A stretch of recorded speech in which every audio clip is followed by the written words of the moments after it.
Diablo 4 Season 7, new legendary gems and all of the other gems abilities. Let's go over how it works and everything that you need to know about them. So, for starters, these new legendary occult gems can only go in your jewelry. You cannot put them in like your helmet or anywhere else. It specifically goes in your jewelry slot, so that means you can select up to 3 of these.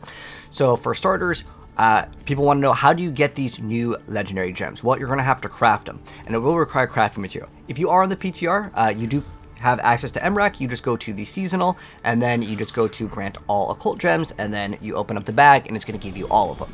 Now, I already happen to have them, so we don't need to do that, but there is a recipe, just like the tempering recipes, that you'll acquire, which will then give you the recipe to craft these at the jeweler. Now, one thing that's important, because I was checking out how to get these, and it said you could just go to the jeweler.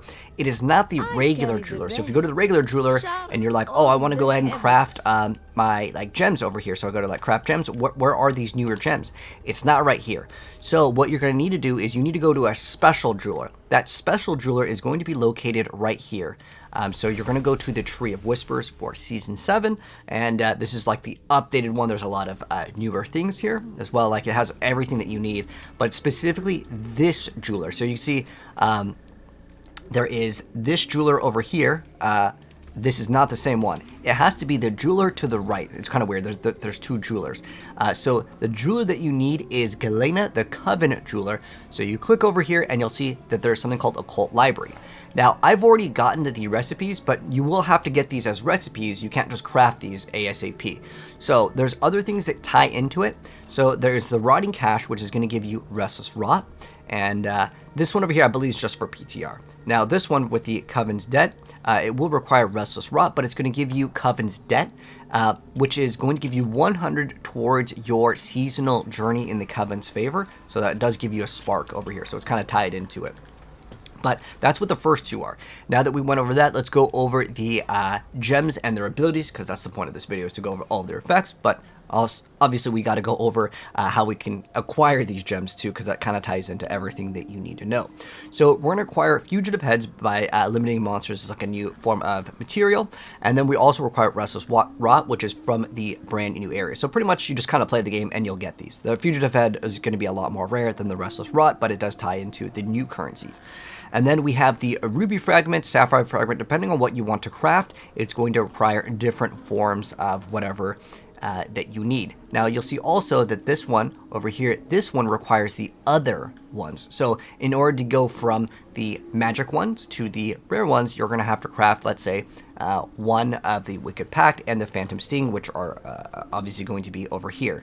And then if you want to craft the legendary ones, it's going to require the Vile Phylactery, or whatever the one that it says that it requires. So it does require 1 yellow and then 2 blues, and then you can craft it, but it will cost a significant amount of the other resource, whatever gem fragments. So this is a way for us to kind of dump in our gem fragments. Now, to upgrade these, it's also going to cost you if you want to upgrade your powers, just as a heads up, this one, it does not cost any of the Restless Rot. However, if you want to upgrade your powers, this will cost you also the Restless Rot. So make sure you select the thing that you want, because this is kind of directly tied to your power. Now, as far as these go, you don't upgrade these, but all of the implicits will always have 160 to armor and 8% resistance. That's across the board. It does not increase as you go up. But now that we went over kind of the rules and how it works, I want to go over all of the effects so we can kind of check them out, because this is something that is relevant here. So I'm not going to read like the part where it gives us like the extra armor, because it's on every single one. So starting off with the blue one, and we'll work our way to the yellows and then the legendaries. So starting right off, we got the Elder Sigil.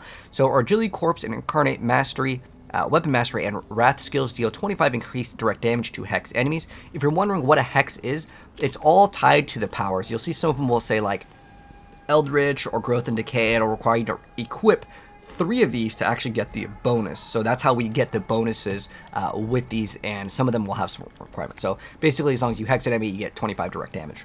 And then this one makes it so our non-unique Psych Witch powers gain 25 potency.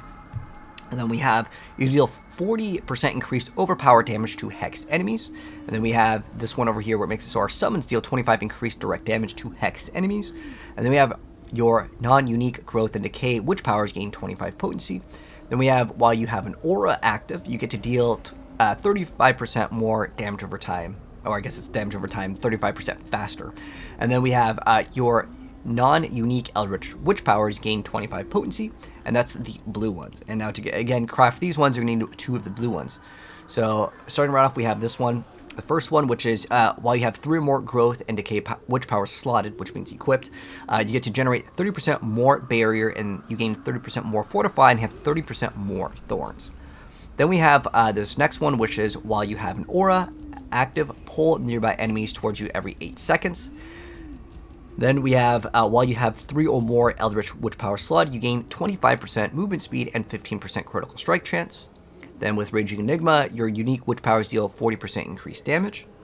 Then we have Spiral Coin. While you have 3 or more Psychic Witch Powers slotted, you gain 60% control duration and 20% lucky hit chance. Then with Vile Phylactery, while you have a Witch Power with the Summon tag slotted, if you would take fatal damage, instead prevent that damage, then gain barrier equal to 100% of your maximum life. Then disable your Witch Powers with the summon tag for 6 seconds. It can only occur once every 75 seconds. So this one is probably one of the ones that, for if you're playing hardcore, I'd probably consider this one, as there's not very many ways to cheat death in Diablo 4. And then we have the Awakened Occult, which is the legendary ones. So we have Duststone. It says each of your auras and hexes an enemy is afflicted by, they take 4% increased damage from you. Then we have Friend of the Bog. While you have 3 or more growth and decay witch power slotted, you gain 8% primary stat, 10% maximum life, and are always unhindered. I think this one could be pretty good. As long as you can reach the requirement, that one might be one of like the ones that a lot of people like. And then we have Mind Wreath, which is while you have 3 or more Psychic Witch Power slotted, the cooldowns of your defensive Macabre trap skills are reduced by 20%. Then with Moonlight Ward, for each rank in your slotted unique witch power, which is like our ultimate one, we gain 3% damage reduction and 1% maximum resistance to all elements. Keep in mind though, you can only go to 5 ranks, not 20 with the ultimate, or they call it the unique one. But that means basically 5% maximum to all res, which is a pretty good thing. And then you also have 15% DR, because, 5 times 3. Because it goes up to 5. If you're really looking for survivability, this one could be something to consider. And then we have Voice of the Stars. While you have an aura active, your ultimate skills gain each witchcraft tag and deal 10% increased damage. So this is where the game gets a little bit more interesting, that your ultimate skill can gain the witchcraft tag. So if you have anything that has like a bonus to witchcraft or whatever, you would then gain that bonus. So I think that this one, if you are running a build that can spam ultimates, remember in Season 7, a lot of the ultimates will get a lot stronger as you put more points to them. And then we have Witching Hour. While you have 3 more Eldritch Witch Power slotted, every 5 seconds, the next core skill you cast gains the Eldritch tag. So again, you can start getting some extra bonuses, maybe for some certain things that can maybe snapshot. I wish it was the next skill that you cast, not the next core skill, because then with channeled skills, this would be a lot stronger. But that's going to be pretty much everything that you need to know as far as the powers go in terms of the legendary gems. Also, if you want to unsocket these, this is like no problem. Someone was asking, can I like unsocket these? Yeah, it's no problem. And someone was actually asking, can I put 3 legendaries? Yeah, you can throw 3 legendary gems inside. It's not like you can only put 1.